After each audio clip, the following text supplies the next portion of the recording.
மாதிரி யூதருடைய பண்டிகை வருது. ஏசப்பா எங்கே போகிறாங்க? எருசலேமுக்கு போகிறாங்க. அந்த எருசலேமில் நிறைய வாசல் உண்டு. அதில் ஒரு வாசல் ஆட்டு வாசல். இந்த எருசலேமில் ஆட்டு வாசல் அருக ஒரு குளம் இருக்குது. அந்த குளத்துக்கு எபிரேயு பாஷையில் பெதஸ்தான்னு சொல்லி பேர். சரியா? எருசலேமில் உள்ள ஆட்டு வாசல் அருகே இருந்த குளத்துக்கு என்ன பேர்? பெதஸ்தான் பேர். இந்த பெதஸ்தா குளத்தில் 5 மண்டபம் உண்டு.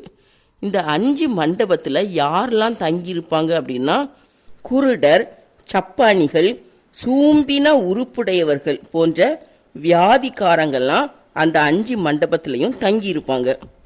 ஏன் தங்கியிருப்பாங்க அப்படின்னா, சில சமயம் அந்த குளம் கலக்கப்படும். தேவதூதன் அந்த குளத்தை எப்போவாவது கலக்குவார். அப்படி கலக்கும்போது யார் ஃபஸ்ட்டு உள்ளே குதிக்கிறாங்களோ அவங்களுக்கு எப்பேற்பட்ட வியாதியாக இருந்தாலும் அந்த வியாதி சரியாயிரும். அதனால் அந்த குளம் எப்போ கலக்கப்படும் அப்படின்னு சொல்லி காத்திருப்பாங்க. இந்த வியாதியஸ்தர்லாம் எதுக்காண்டி அந்த மண்டபத்தில் இருக்காங்க?